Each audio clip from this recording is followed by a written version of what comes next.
I honor the lessons that he was able to teach me through the bipolar disorder that he had, you know.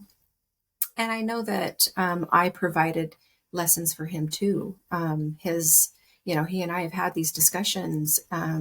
I am the only person that approached his illness and his traumatic responses with love and not abuse. He was always abused as a result of these episodes and reactions. And I was the only one that just kind of stayed in a loving space, and that helped him understand, oh, I am a human who is worthy of love, you know. And he's done a lot of work since I left.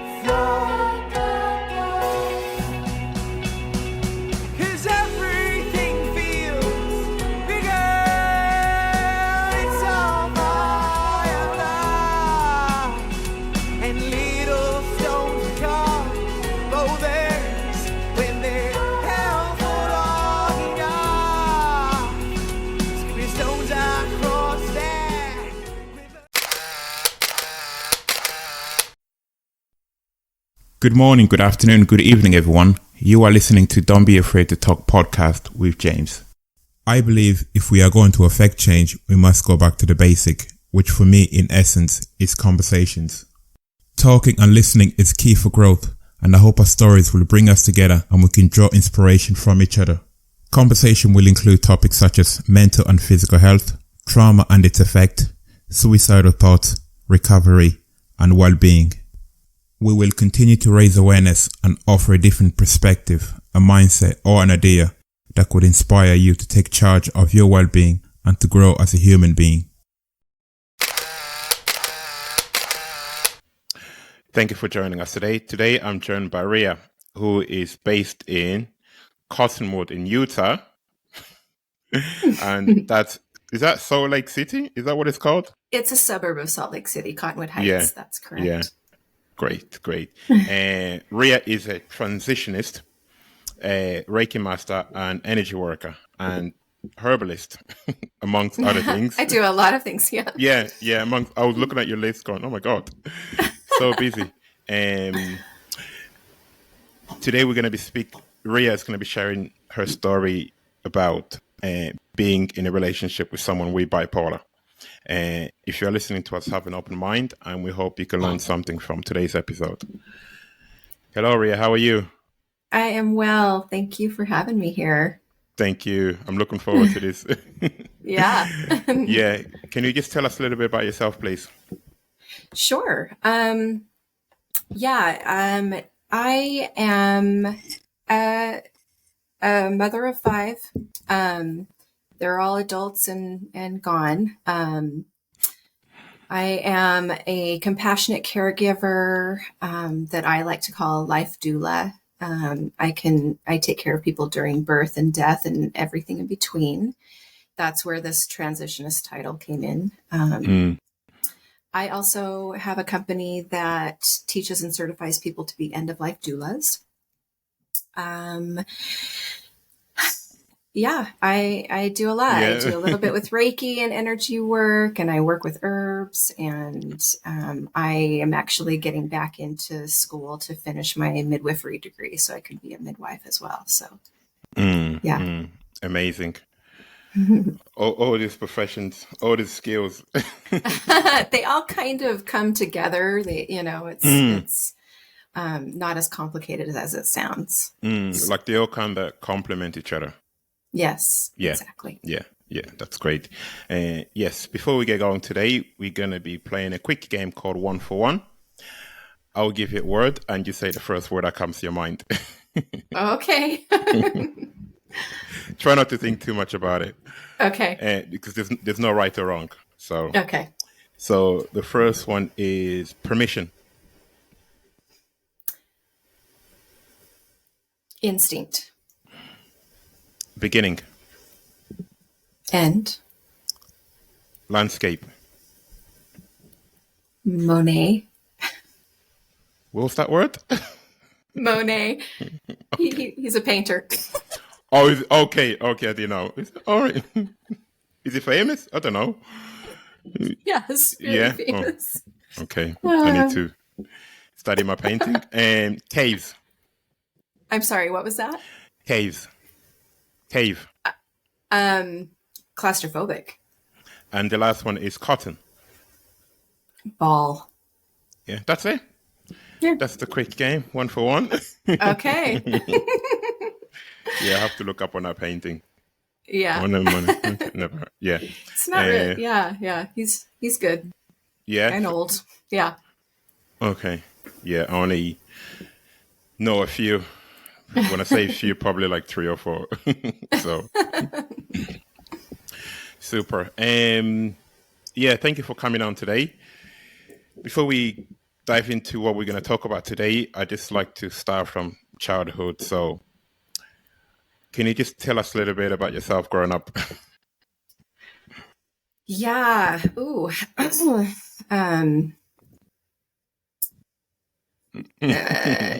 Where do you Touchy start? subject. Yeah, where do I start? I had a pretty, normal childhood up until about 7 years old. I experienced my first real,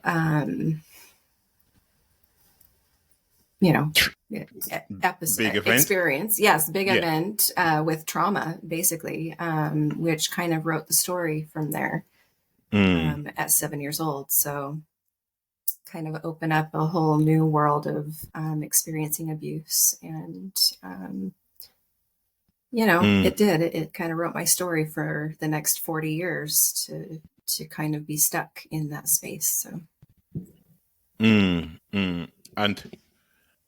at that age 7, did you know what was going on?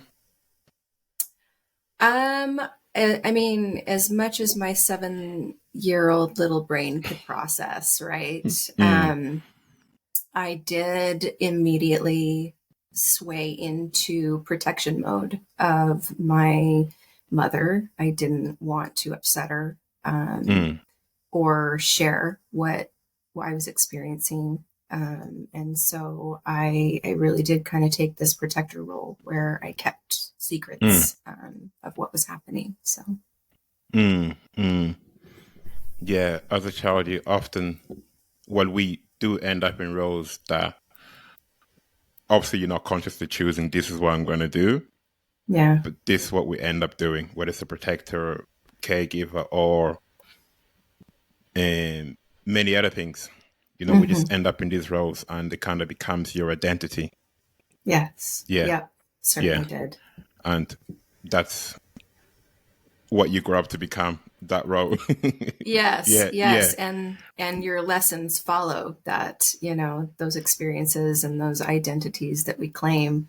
Then, it's kind of like this guarantee that we're going to be layering up those lessons that we're bound to learn. Yeah. It's like, this is all I know, really. So when you're adult, you're like, oh, this is where I am. But we forget that this is who you became.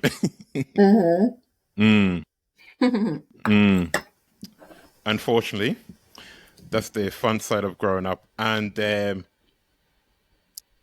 relation to being in a relationship with someone with bipolar, so how did you guys meet? Well, so this was about 9 years ago, a little over 9 years ago. And so we were already very enthralled in the world of online dating. And so that's how we met, was through one of those kind of sites. So, one of those. Yeah. One of those. Yeah. There's so many now. Yeah. Yeah. And I'm guessing at the start of the relationship, everything was quote unquote normal. It appeared normal. When we met, he was going through kind of the final stages of a divorce. And so, I knew I wanted to kind of keep some space there for him to be able to, I knew he was going to be going through some things after all of that. Right. But we just kind of fell in love really quickly. and I couldn't have stopped it if I tried. So, and I didn't try to stop it. I No. let it happen. Yeah. Yeah. Yeah. Yeah. There was no like, oh, what am I doing here? Everything just kind of. No, it just fell into place the way it did. And Mm, I knew that there was some, trauma that he was experiencing. His first marriage did not end well at all. There was a lot of, just, the backstabbing and the everything that mm, goes along with a really hard divorce. So there was some of that to deal with. mm. And I started seeing signs pretty quickly that there was a problem, but we kind of just thought that we were dealing with some PTSD. He had a pretty abusive upbringing also. Mm, And it wasn't just that, though. It was the way the marriage ended, and having to work with a gentleman that basically ended up with his ex-wife, and so there was like work issues, and yeah, a a lot, whole like lot, a lot of things was happening. so much drama going on, right? And Mm, so I thought we were dealing with PTSD, and really tried to kind of encourage wellness, encourage, forgiveness, encourage, coming into a softer space. But that's me, right? That wasn't his personality at all. And his personality was very much just trauma response, being reactive, and mm, fight or flight. And he was fight, mm, and so we met in June of that year, and by December, I had checked him into I didn't. I helped him go to a local psychiatric hospital for a few days to kind of get him out of mm, suicidal ideation, because he mm, was spiraling pretty bad. And by then, he'd also started drinking alcohol again, which really just made it worse. mm, Um, mm, And so it was a lot of this just roller coaster ride where, he'd be okay for a while, and then we'd kind of plummet and crash pretty hard and have to kind of work our way back from that. And then he'd crash again really hard. And um, mm. And yeah, do you think, sorry, like the signs were there the from signs from the beginning, if you like? definitely. And I think the signs were probably there very much so prominent in his first marriage. Mm, And I just don't think that she had the ability to understand what was happening, because they were raising kids together too, and she had, a whole other mm, dynamic to also focus on. Um, so mm, yeah, I'm sure that it had been going on for way longer than I experienced it with him. But I do believe that him joining the military um, made it worse, and mm, and then the mm, way things ended in his marriage made it a lot worse. And so I was kind of there for really the peak of the issue. mm. Um, and we were 4 years into our marriage before we actually got any kind of diagnosis. This was bipolar disorder. So It, is that because, like, were you going to doctors and stuff to try and get a diagnosis, or was it just left?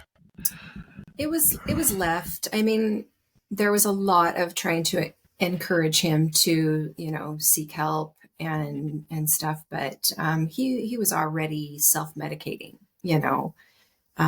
cannabis use and alcohol. Just it was pretty prominent in his everyday coping skills. Mm. Um, and So there was a lot of so denial. a lot of denial. Yes. Yeah. Mm, And, the way I approach things isn't, it's a lot more direct now because of, the wisdom that I've stepped into. But 8 years ago, I didn't know how to approach it, and I didn't know what was wrong. And so my approach is always very soft and loving, and like, hey, Mm. let's start asking ourselves some hard questions. What do you think? And really, I would just kind of dance around it. And if I felt resistance, you know, because of Mm. my experience in life, I would kind of flee from debate or contention. So I think you just wanted things to be easier. I did, yeah. I wanted some peace. I am a peaceful Mm. person, and so that's what I was aiming for. But I don't know. I'm seeing the value in speaking up and being willing to kind of confront Gonna, something, even if it's uncomfortable. So yeah, yeah, yeah. yeah, And like even at that stage, before you knew what you knew now, you could see the problem was there, but a part of yes, you still believed that it would get better. yes, very much so, very much so. Mm. I kind of started to come into feeling like it was toxic parenting. He'd learned parent like skills from his parents that weren't very good, Mm. coping Mm. skills and ways to react. His dad more than likely had bipolar disorder as well. Although I'm not completely convinced that it's a genetic disease. I think it's more learned behavior and traumatic response. So, Mm. I mean, we spent a lot of time trying to figure out new coping skills, and it would last for, a little while, and then Go it'd be back gone. to yeah. Yeah, yeah. And let me just clarify also, like, he wasn't always having bipolar episodes. When he wasn't in an actual episode of mania or depression, he was fun, and he's an artist, and so he sees a lot of, of beauty in the world that, lots of people do not notice. Mm. He's fun, he's funny, he's witty, he's super quick, and so there was a lot of really good amidst the really bad. We had these really polar dynamics. It's like So yeah, it's like a very normal, whatever that means, and yeah, a, and a then it troubled wasn't. a troubled individual. Yeah, Yes. yeah. And when you got the first diagnosis after 4 years, was it like a relief, or was it a case of like, oh, well, we knew this is already, like we knew? No, there was a sense of relief knowing that there was something, um, definable, I guess. Mm. Um, but the way we found out was awful. I mean, it was traumatic to me. It was traumatic to his children. It Oh. was traumatic to my children. Like, we found out um, because his brain was breaking. There was a lot of, like I said, there was a lot of game playing and just toxic interaction between him and his ex this whole time. And his children had come to live with us. And they had been there all summer, and all of a sudden one day 2 cops showed up on our doorstep to take the kids back to their mom. And she had told the court system that we were unlawfully withholding the children from her. So not true. She checked them into the school up the street from my house. She brought all of their belongings, their birth certificates, everything they could ever, like, they moved in with us. We were not under some mistaken impression, but there was this game, right? And so that was the trauma that really kicked off this break in his head. And so, I mean, his kids would like text us and call us crying and things and saying, we just want to come back. We just want to come back. We hate it here. Mm. And so they're playing on heartstrings too. Right. And so we tried to fight to get the kids back with us. But during this process, he really went into kind of a psychotic episode where he thought, I mean, just an unnatural state of paranoia that was freaky, and I didn't understand it. And he thought that he was being followed all the time. He thought people were tapping our phones. He thought that there were listening devices out on the telephone poles, and there was one day he thought that somebody had poisoned him, and so I took him to the emergency room, and they did a toxicology report that showed nothing. That was when the ER doctor said something about PTSD. Has anybody ever talked to you about PTSD? And I was like, thank you, you know. Finally. Yes, but so nothing ever really came of that, though, right? Just know you haven't been poisoned, everything's okay. And it kind of brought his mind down. Well, the next week, he called me from work. Oh my goodness. He was frantic and screaming and thought that his boss was an alien and that he needed to kill her. And I was like, hang tight, I'm going to come get you. And so I went and picked him up and took him to the hospital. And that's where he spent a month in the hospital sorting out reality. And that was when they gave him the diagnosis of bipolar disorder. And for yourself, did you ever feel like you were in between his relationship with his ex?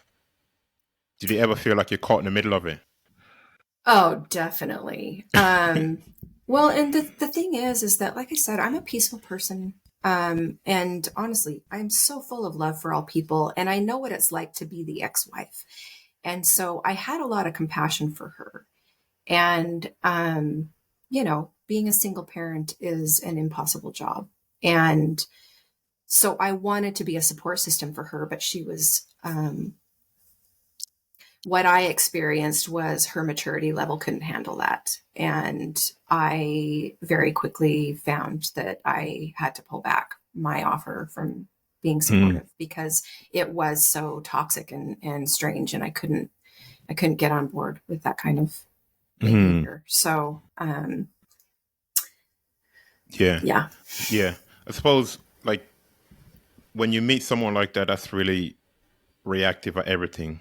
And for example, if you're the same, then it just would have been chaotic even more. Yeah. It was better for me to just bow out and stay on my side of the fence than try to interact with that because she was fiery. And when you guys got the diagnosis, how were things after that? Was it a case of going on to medication, or was the treatment offered, or? You know, I mean, I know that you're in Ireland. So in the US, we have a hospital that's specific to veterans. And so, you know, a military hospital, right? And they are seriously underfunded, seriously understaffed, and so many veterans kind of get lost in the system. And so although he did, you know, he started getting on medications, I mean, I don't even know how many different concoctions we tried.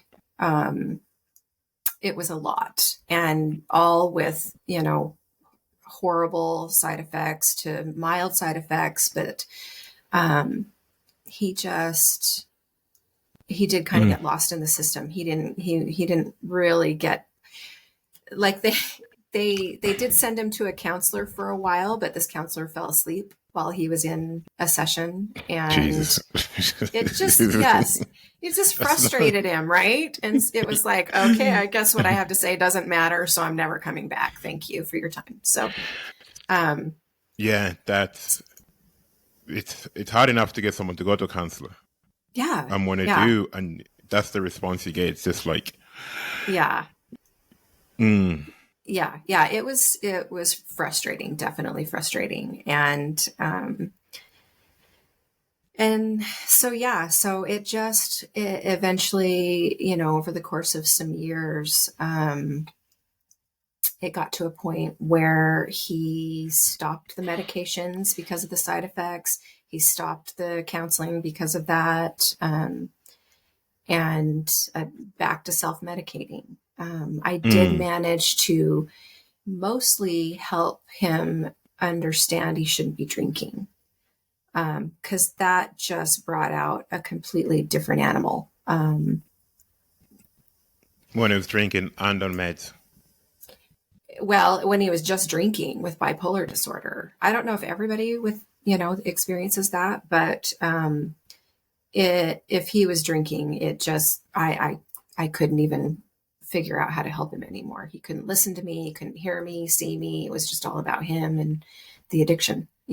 That's another thing Mm. with bipolar disorder is, addictions are so front and center with that illness. So Mm. Mm. yeah.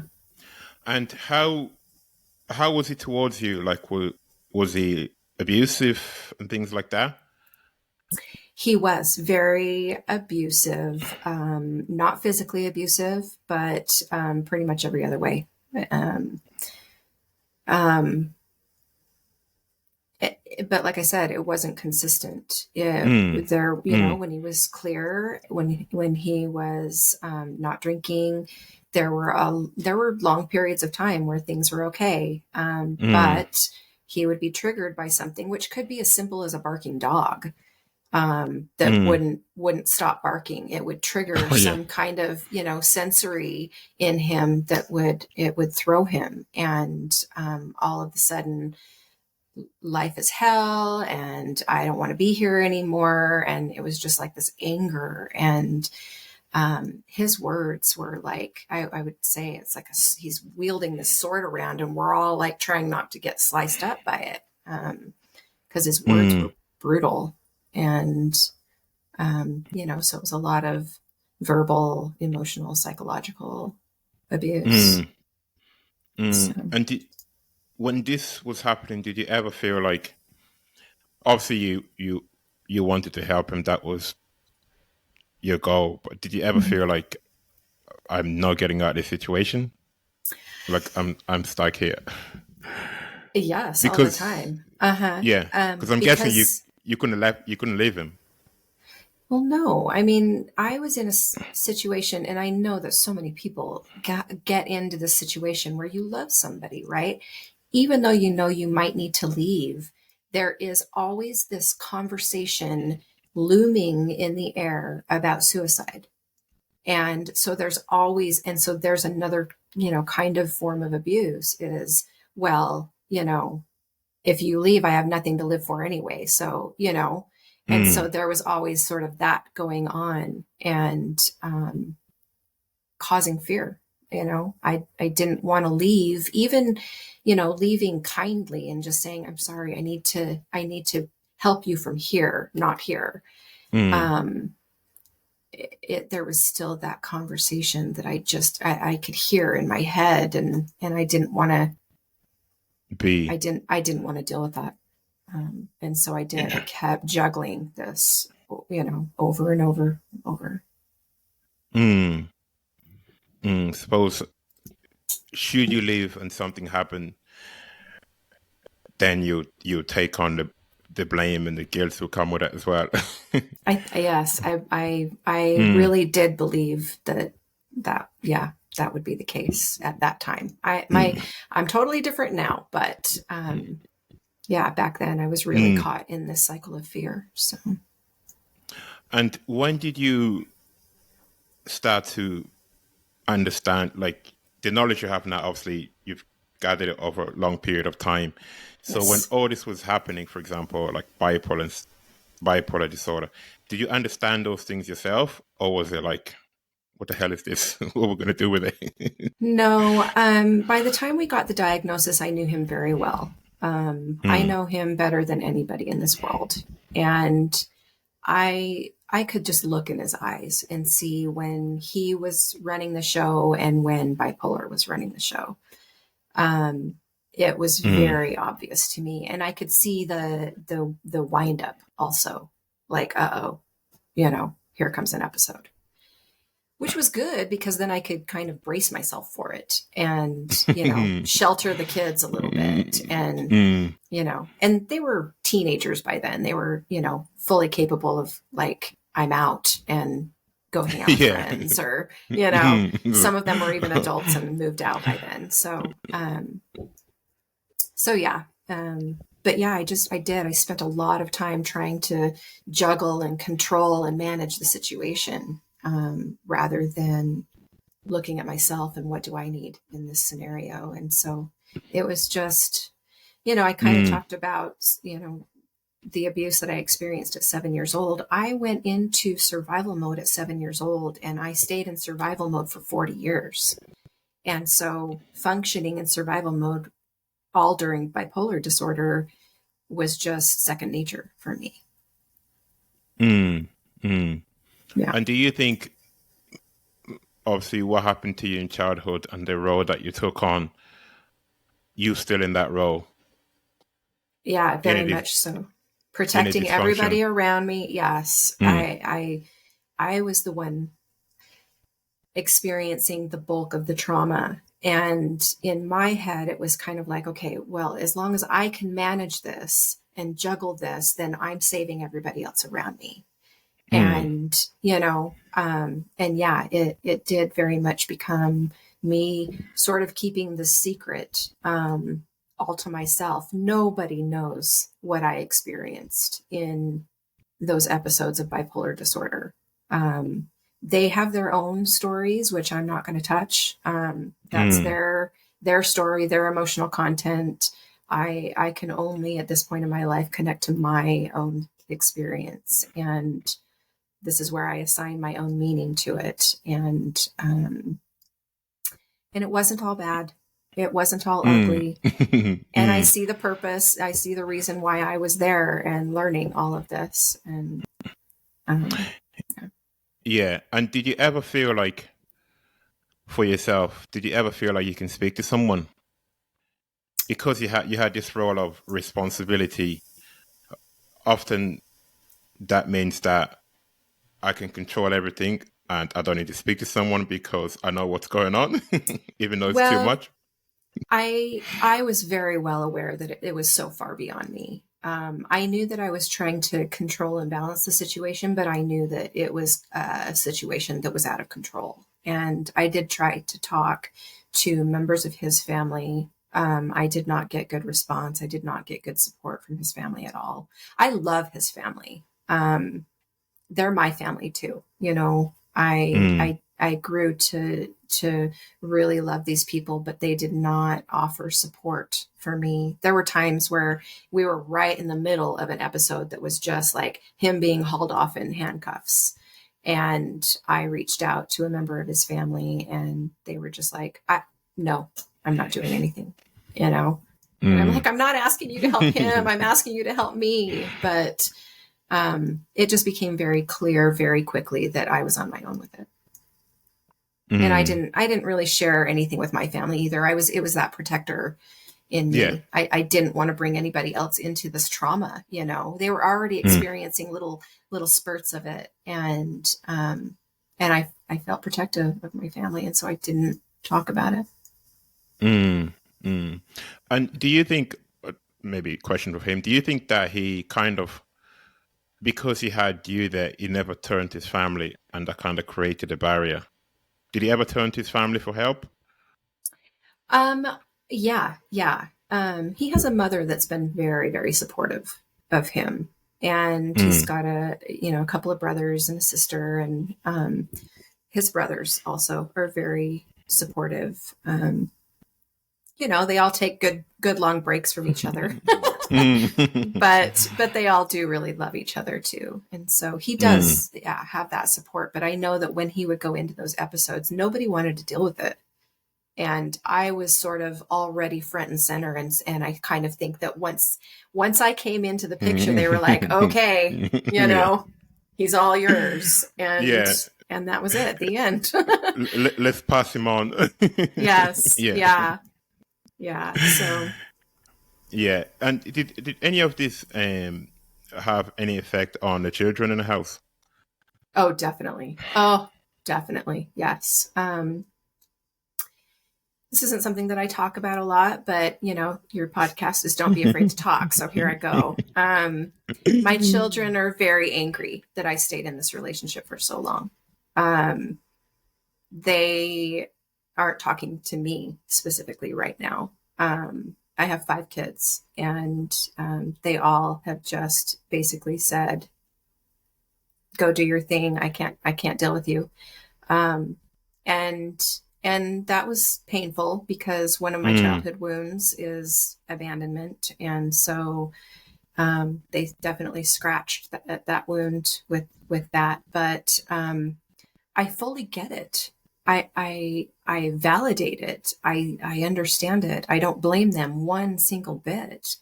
I mm, want them to grow and be their own person. I was never I don't know. Sometimes I feel like maybe I should have been more of a disciplining mother, but I wasn't. It was kind of like my dad said to me early on in my youth, whatever decision you make comes with a consequence, whether it's good or bad. So you have to be willing to deal with those consequences. And so that's really what I raised my kids with. Like, make sure your decisions are based on your acceptance of whatever the consequence is in the end. And I did kind of give them sort of a lot of leeway to figure things out for themselves. And so, they grew up to be beautiful and brilliant people. And I have no doubt that they're doing beautiful and brilliant things right now. mm. I always just say my love for them is way bigger than their anger. And so when they want to, come back and mend some relationships, I'm here with arms and heart wide open. But right now they need to be angry, and I'm okay with it. Mm, things like that can definitely have an impact on children that we're not aware of. Yeah. Because if there's that much chaotic in the house, not much trauma, it's I know you want to, and you have in your mind that you're in control of everything. Yeah. But with children, you're not really that much in control, and that's something that we just, Yeah. although we try And to do it, it's very difficult. yeah. And as much as I try to protect them and keep it all away from them, and I couldn't, they just saw too much and hurt too much. And I'm Mm, glad that, it didn't sit well. I'm glad that my kids are strong enough to be, to use their voice and say, no, I'm not doing this. I'm mm, proud of them for that. And I raised them to have a voice because I didn't have a voice as a kid. I was very much, you know, abused for trying to express a voice as a child. And so um, you learn I to be did. quiet. I did. I learned to be quiet. I learned to keep secrets. I learned to stay, you know, inside, keep everything inside and push down. I didn't want my kids to have that. And so I'm proud that they're using their voice right now.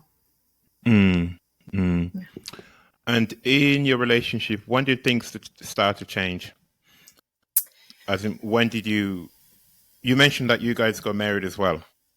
We did. Yeah. We were together for 8 years and we were married for 8 months. Mm, Yeah, the very end, it just became very clear to me that I needed to go. Um, and this was, I mean, I could go into one of the topics that I speak about on podcasts is my relationship to my journey of love, mm, understanding love in various ways. Every experience of my life, big experience, was based on a lesson of love. And this final sort of lesson that I was learning was self love. And mm, I came into it quickly. Um, I think I had a lot of divine inspiration and help in that regard. And when it was time to go, it was very clear. You need to go. And um, because of who I am, I didn't leave with a lot of anger or judgment. It was more about, I hope that you can figure this out, but I'm loving Yeah. you from afar, and I'm loving me now too. Um, Mm. and that was the best way for me to go. I'm a soul that is absolutely incapable of hate, and so um, I support his wellness, I support his growth, but I won't. Um, I left with boundaries. You know what I Yeah. mean? Mm. Mm. And that was new for me. Mm. Mm. When it comes to leaving a relationship like that, often it's difficult. And Yes. like for you, you said when the time was right, you knew Yeah. this is. So I'm just trying to understand, like, was it a case where like you just kind of say you woke up and you're like, right, I'm done. I just can't. Not in Well, an angry, but not in an angry way. Like yeah. you. This really gets into the conversation of, angels and dream work and like really like very deep conversations that really I would take up a whole nother hour. Mm. But honestly, here's my quick version. Mm. I was told through divine intervention, you can stay, and the only person that you'll ever help in this life is him. Or you can go and you will help thousands of people, including yourself and him. And for me, that was just like, I got to go, you know, Mm.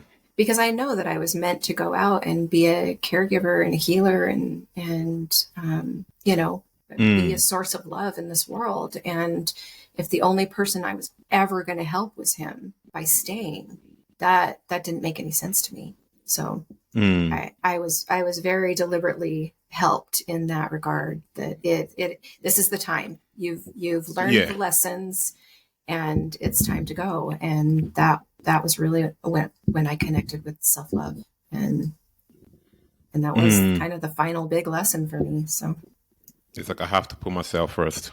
yes, Yeah. yes, Yeah. because I'm not going to be good to anybody else in this world if I don't.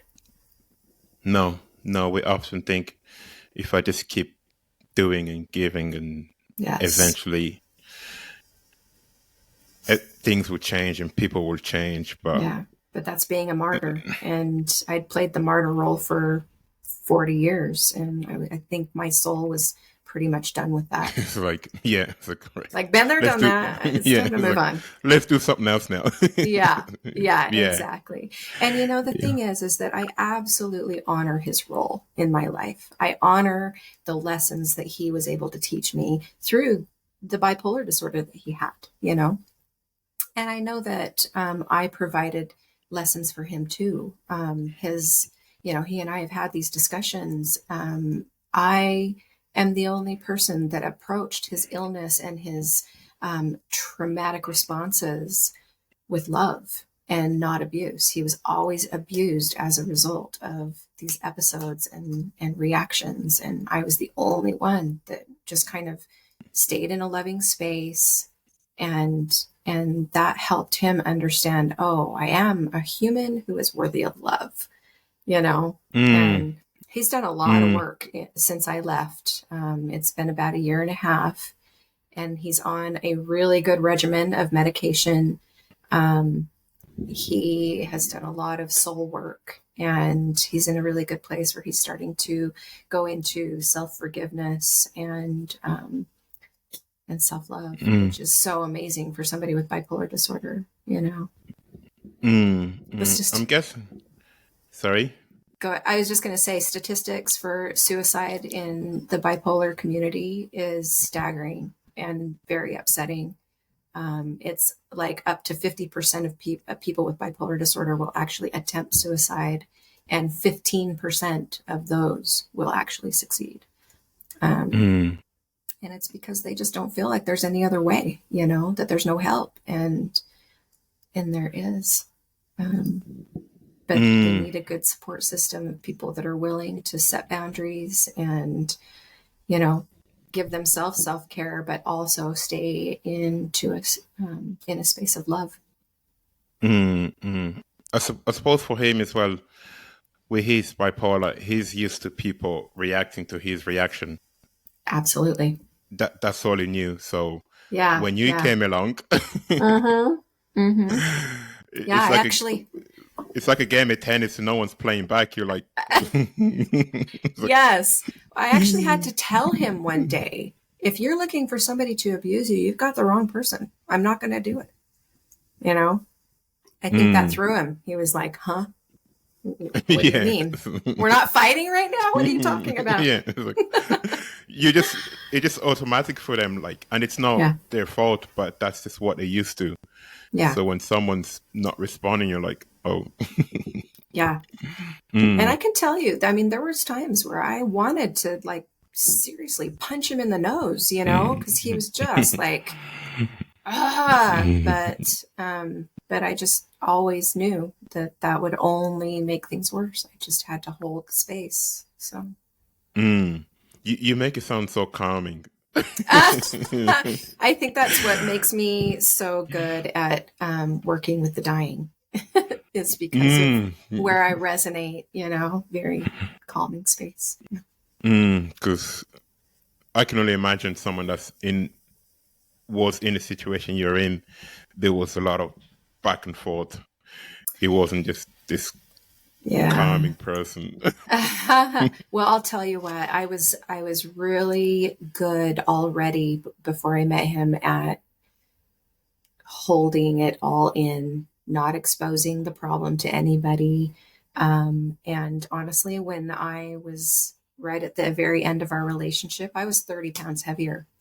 My body was just holding on to this emotional weight that I dropped in 3 months after I left. So, Although it looks good, but that's your trauma response. That was my trauma response, was to eat and soothe myself in that direction, and then hold it in. I think I was just creating this buffer around my heart and my, you know, and yeah, that wasn't healthy.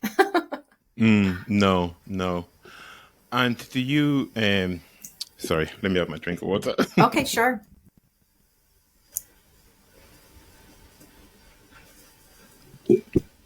So a couple of more questions. Okay. What's one or two things you've learned from this relationship? The biggest thing that I learned was the self-love.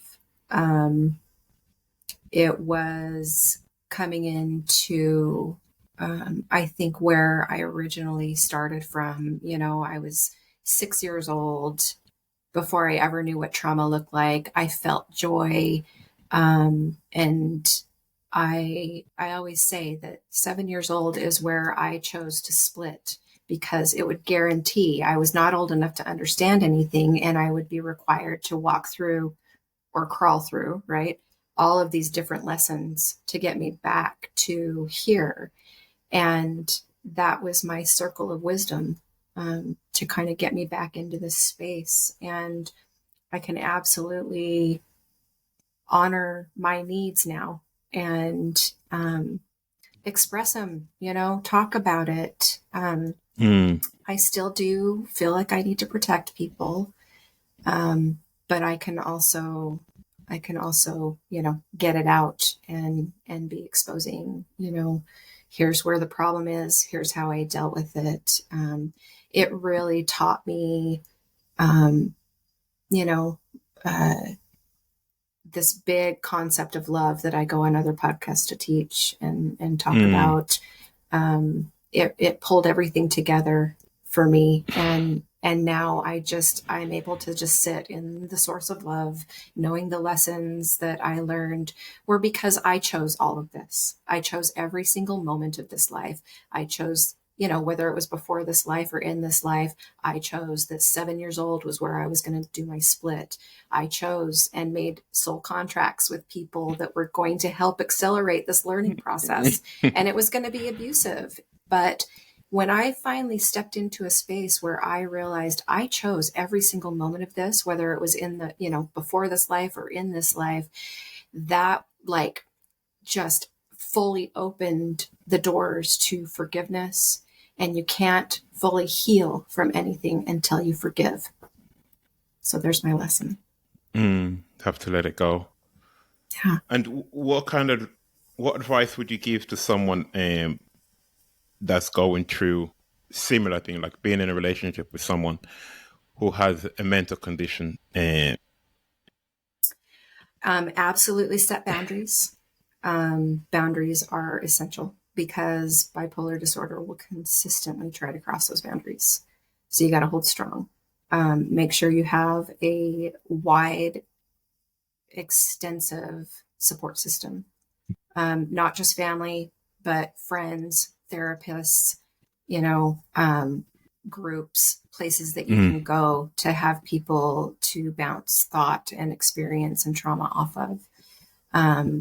I would say therapy, but not just talk therapy, but EMDR, because it helps balance the right and left hemispheres of the brain and helps you come out of your own trauma response to these things.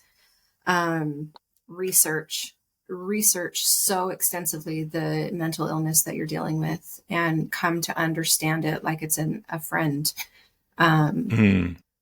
And then the biggest thing, just consistently leaning into love. When things hurt, lean into the love, try to find the lessons around it. And, but, last, but certainly not least, if you feel like you're in danger, it's time to go and let that be okay. Yeah. Feel that you have to go. That's when when the feeling comes. Yes. Don't fight it. Trust your intuition. Your gut is always telling you the truth. Yeah. Brilliant. I wanted to ask you about Earthside. Yeah. That's your company, is it?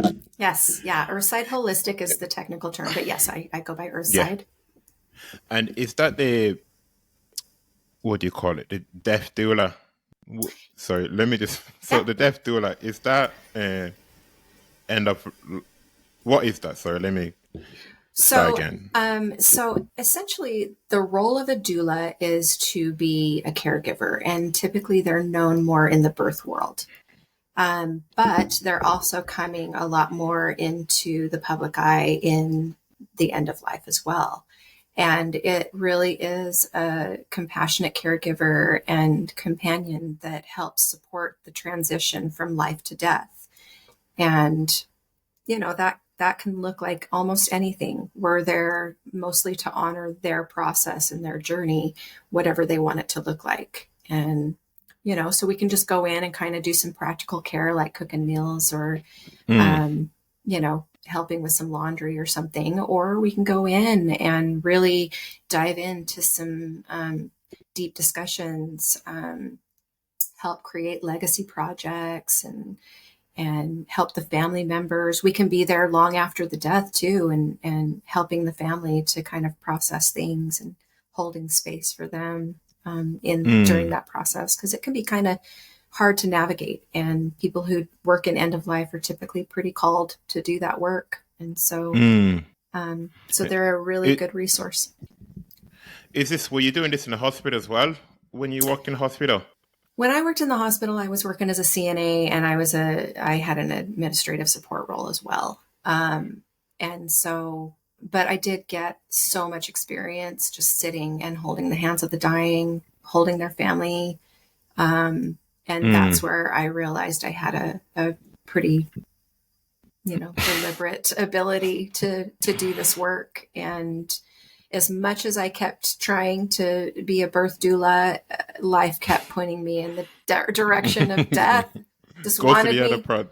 Yeah, exactly. So I am a student midwife. I am going to be a midwife, but when I graduate with that degree, I'm going to bring it into the death world too.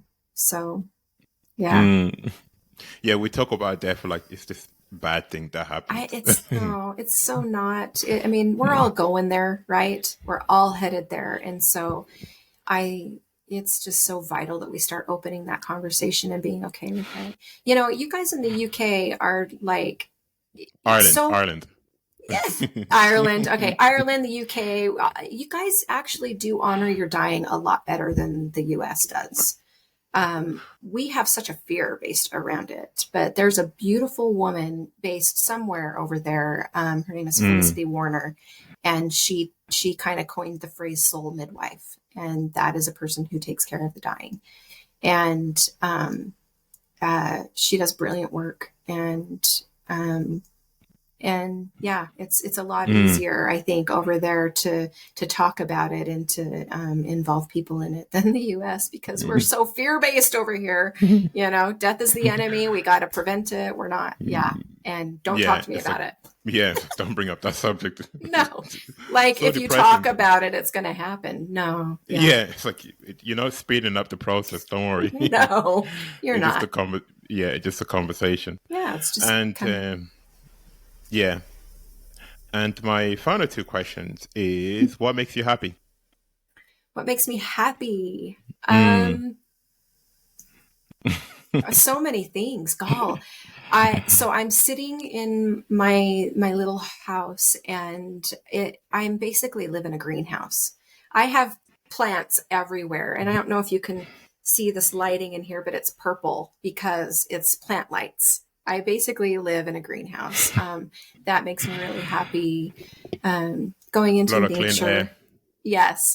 Going into nature, just being a part of people and planet is really like my happy space. Earthside, I suppose. Earthside. Yeah. Yep. And what's one thing you're proud of? I am... There's a lot of things I'm proud of. I'm proud of the lessons that I've learned. They've been vast and they've been hard, maybe even impossible, but they're all beautiful. They're all mine. I'm also very proud. I think I kind of touched on this. I'm proud of my kids. I'm proud of who they are and the beautiful, amazing, brilliant souls that they are. So. And you're proud of yourself? I am. I am. Yeah. That's the important thing. I've come a long way. Took me 40 years, but I came a long way. So what's time? Yeah. Yeah. Brilliant. I think that's all my questions. Okay.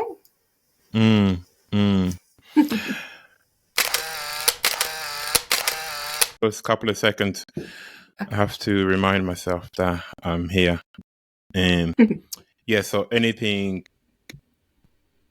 So the recording is audio and video. I use the video to kind of post it on social media and eventually put it on YouTube. That process takes me longer, so I don't do it that often. Okay.